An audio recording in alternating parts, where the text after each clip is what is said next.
So this week we're talking about momentum and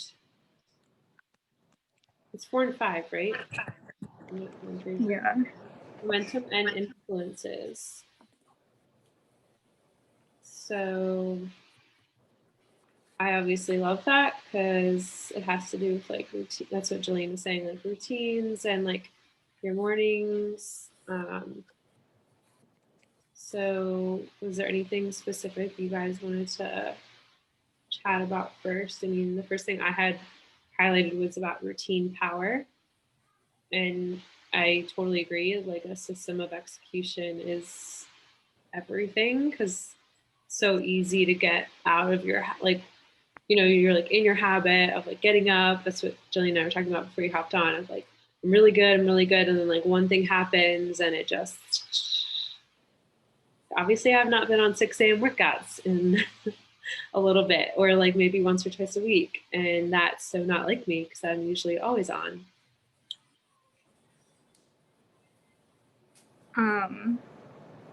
I think this goes really well with the team call we just had.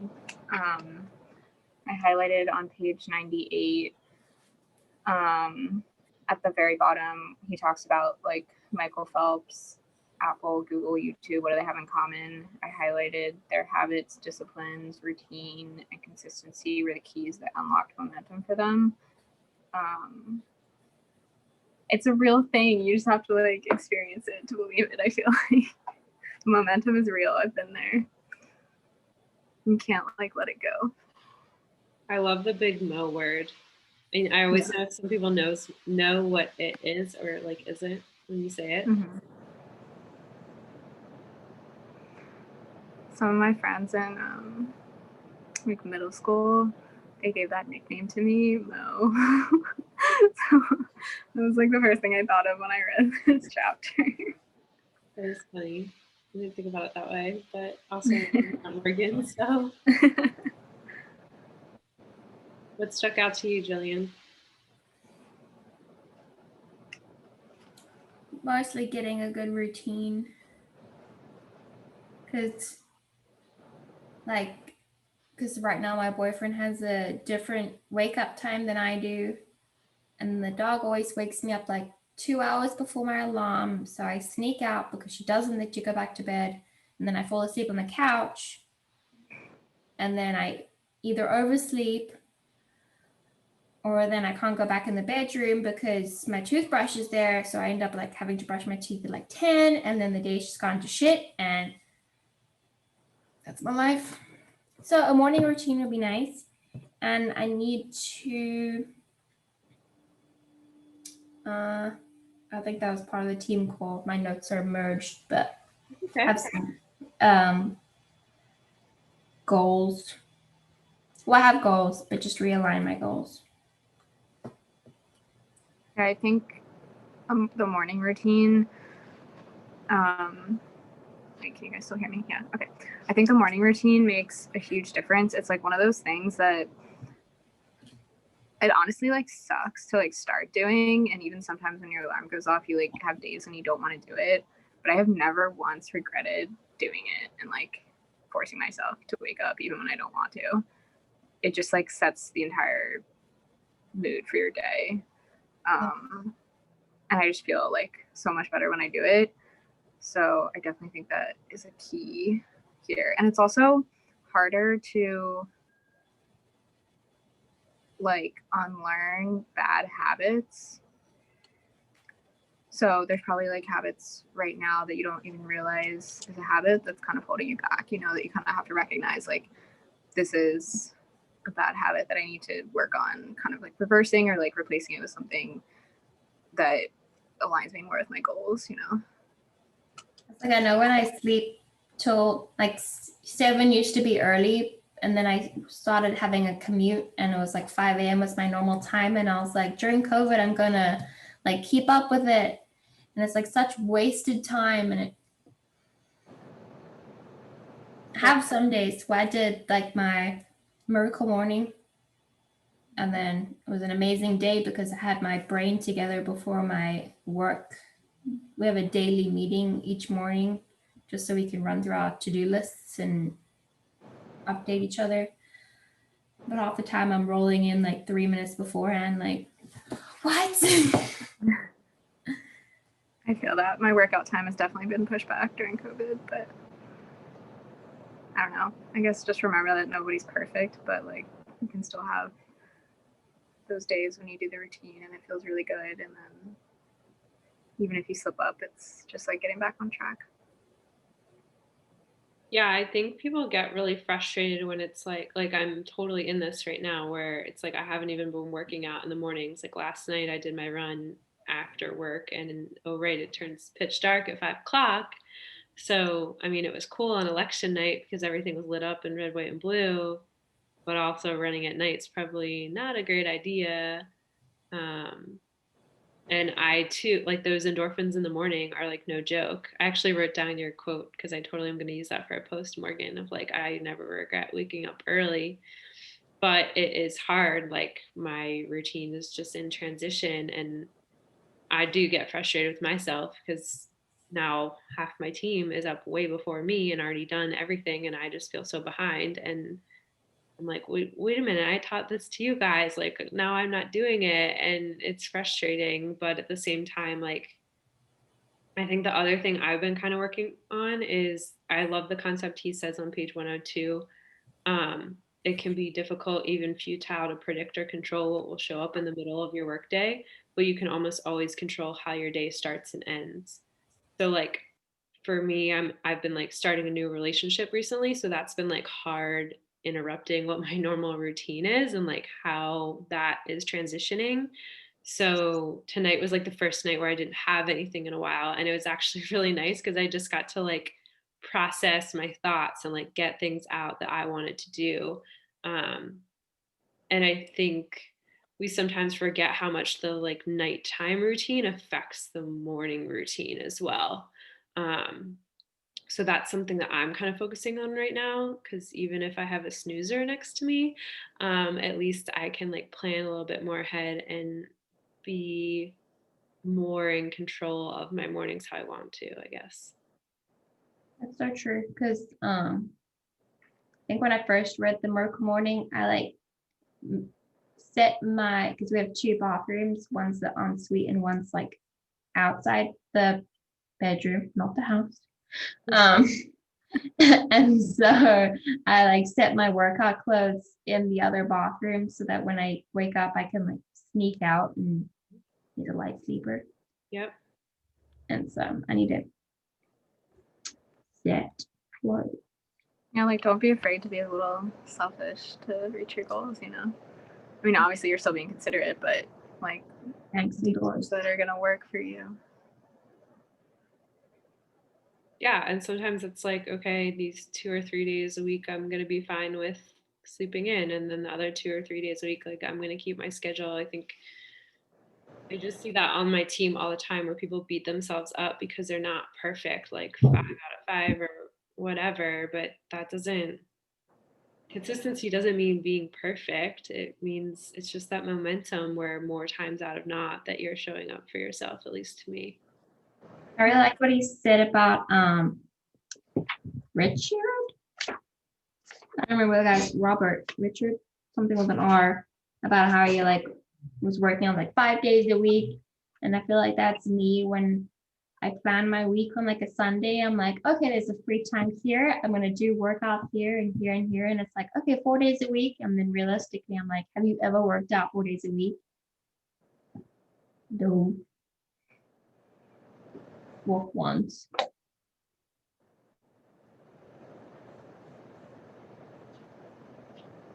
Yeah, but you could start with 2. Yeah, I was like, because my, you know how On Demand has like the average. Mhm. I'm like, I worked out really hard this week. Why are you still like a 2 point something? Like, damn it. Consistency over time. Yeah, like setting realistic goals and then building on them. Yeah, that's something I need to. I also highlighted something on 102 in the Rise and Shine paragraph. He said, the world looks, acts, and responds to you very differently when you start your day with a feeling of orientation, of gratitude for stuff that you already have. That like really resonates with me because like I feel like the times that I'm being most successful, like reaching my goals in this business, are the times when I'm like not expecting anything in return, you know? Like I'm not going into the month expecting like, or I'm not like messaging people expecting them to sign up for anything or like buy anything, you know? I'm like focusing on the connections, I'm just focusing on the process and like my own journey and sharing what speaks to me and like being grateful for my current customers and my current coaches and like interacting with them and checking in with them and not expecting anything in return.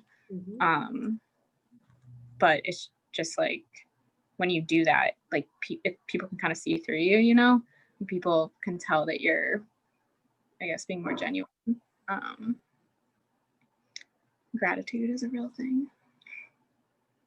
I like always wanted to get into like gratitude. Like I'm notoriously bad of like buying, you know, push journals or things like that. And then I just never do them consistently, which is kind of funny that the team calls that. But I feel like reading for me always kind of helps me focus each day on what can I give, I guess, in that sense. So it's not like I'm writing 3 things down that I'm grateful for, but I feel like subconsciously I'm thinking about what can I serve the universe through my voice, if that makes sense. Yeah, like find the thing that works for you.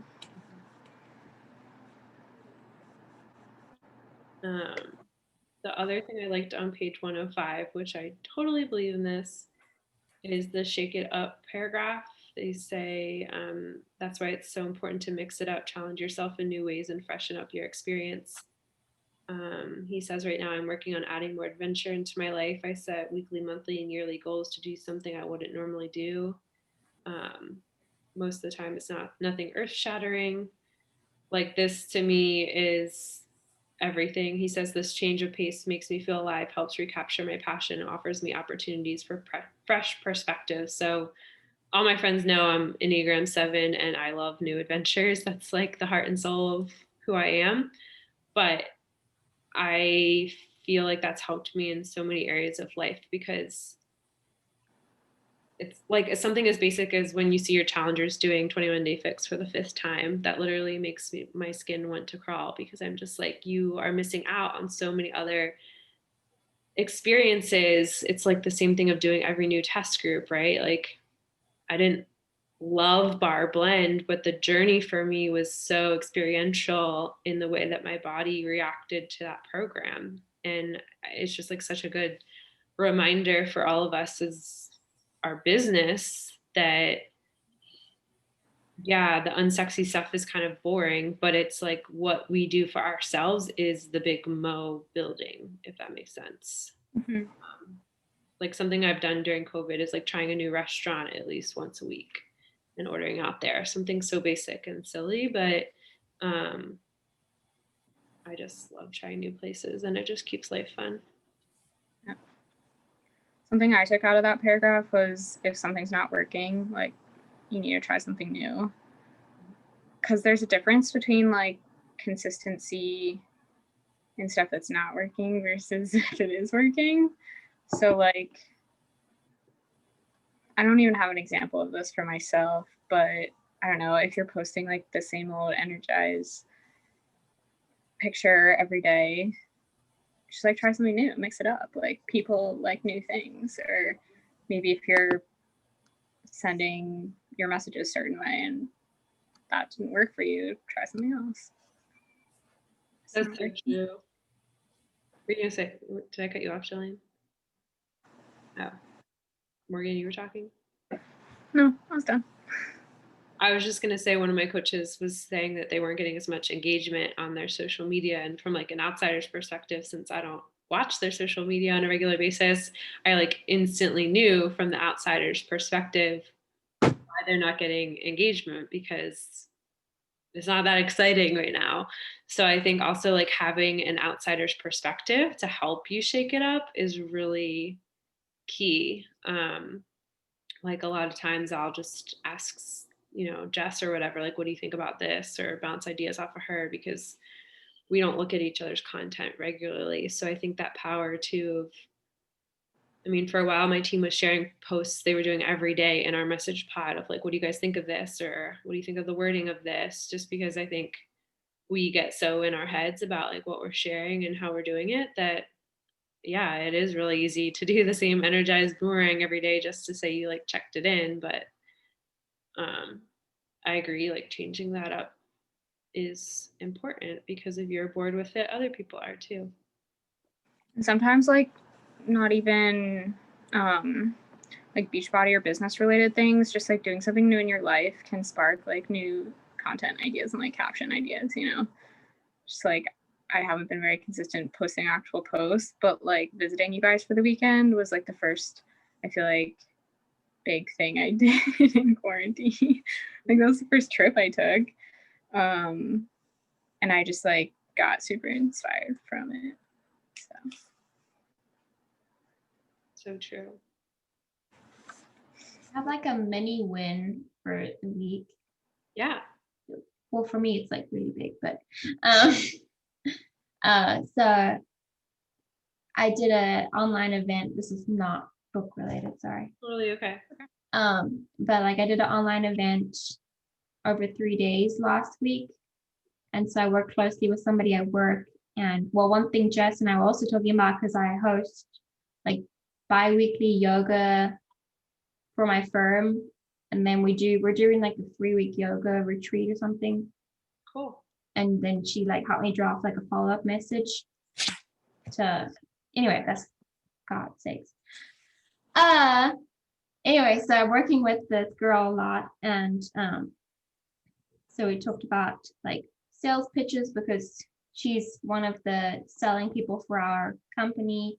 And so she did her spiel in front of me, and I was like, wow, that was good. And then I told her like about Beachbody and stuff that I'm doing, because she just bought one of those mirrors with the people in it. It's so expensive. Yep. And she's like, I was like, are you using it? And she's like, not as much as I should. It's just like, I just haven't been feeling motivated. And I was like, well, I use this pre-workout and stuff. So I bought like the like cute packages from Morgan, like you have, like mine are green, but the mailers. Yeah, that shit. And so I like got like these little cardboard little things, and I was like, hey, this is how I take mine, and I mailed it this week. And she got it. And then I was awesome. Like, take note of, she texted me, I was like, take note of how you feel now. And then and that's like a perfect example of like being grateful for that interaction but not expecting anything in return. You're just doing it like out of kindness. It felt a lot more natural than me feeling like a desert coach and being like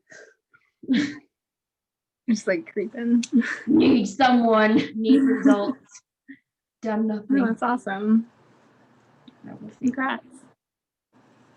Oh, every win's a win. Doesn't matter if big or small. Great. I think that's awesome. Jess. I'm gonna be honest with you guys. I didn't actually make it to chapter 5. Okay. Me too. Well, we can just keep it to 4 if you want. Yeah.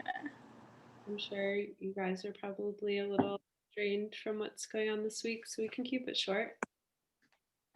Usually I remember like the day of that I need to finish, and I'll like read after work before, but I was working pretty late today, so I didn't get to do that. But that's poor planning on my part. That's why I like the idea of like the morning routine and the nighttime routine, because that's what you can control. Because my day, I had no meetings, and then like somebody put on my calendar an hour and a half meeting, and I was like, I had stuff to do. When am I going to catch up on book club? Exactly. Yeah, I mean, we can do chapter 5 next week for people that couldn't make this call. Yeah. Is there anything else that spoke to y'all after? The pump analogy is always a good one. Like it's always harder in the beginning, and then as you go on and develop the habits, it gets a lot easier. I love that concept. It's something I've heard since like day one of coaching.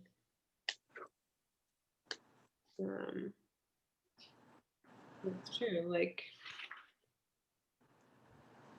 most people don't want to keep going when like I don't know, I feel like always right before the big thing happens, the little bumps along the way are going to test you of like how bad that you want it in anything that you do in life. So you just got to keep pumping it, right?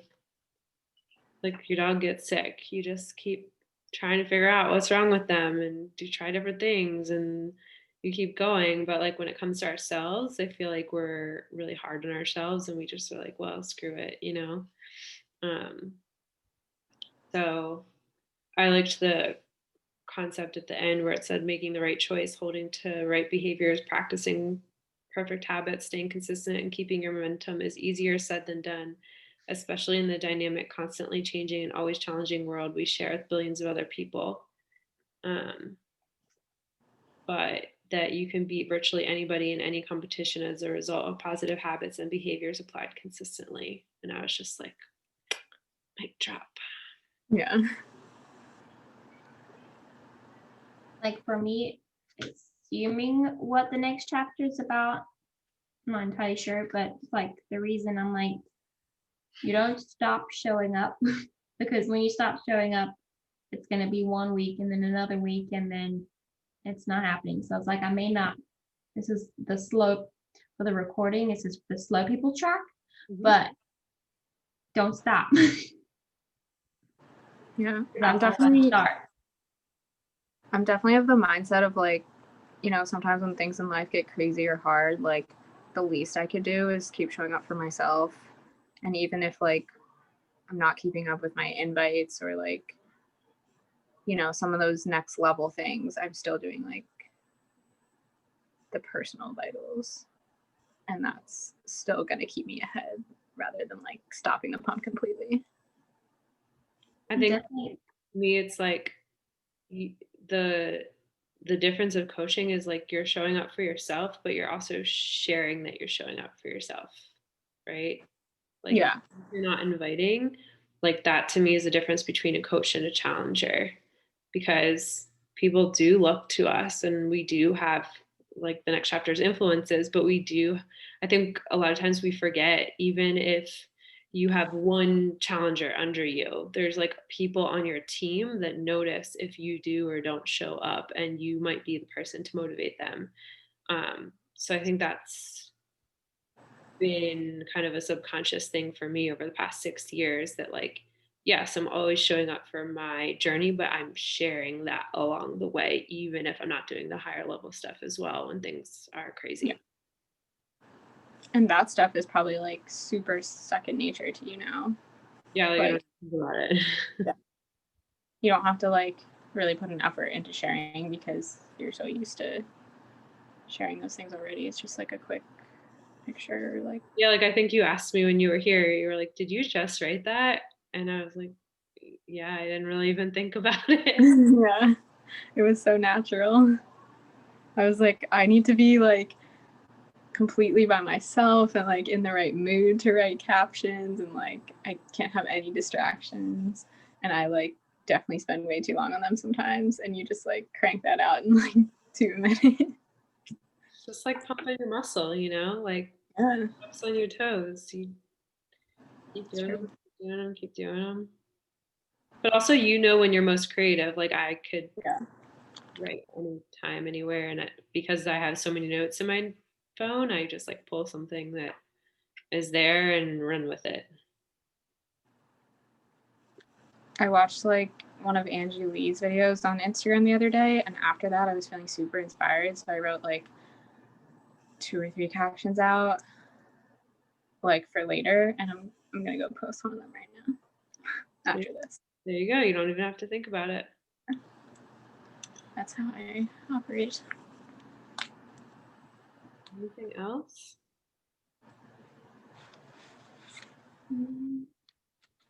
Is Jess gonna be mad that we're messing up her schedule? No, she won't be mad. She's not here. I mean, we have 2 weeks, so like we theoretically could stick to the schedule and just do like 3 chapters next week. Yeah. I do feel like I have to reread it again because I've also already read this book, so it's not completely new to me. Yeah. So that makes it easier. I need to reread this and then the GoPro one again because that one was like, Yeah. Cool. Thank you all for showing up tonight and hanging with me. Yeah. well, I appreciate the team call too because it's what I needed. My week was going downwards. Positive vibes only. We're already halfway there. Danielle's team calls always get me inspired and excited. Because normally my Sunday is supposed to be my get ready for the week, but Well, now you know. End your week like you do your days. Yeah. All right, guys. Well, enjoy your night. Stay safe, and I'll see you next week. thank you. Bye. Bye, guys.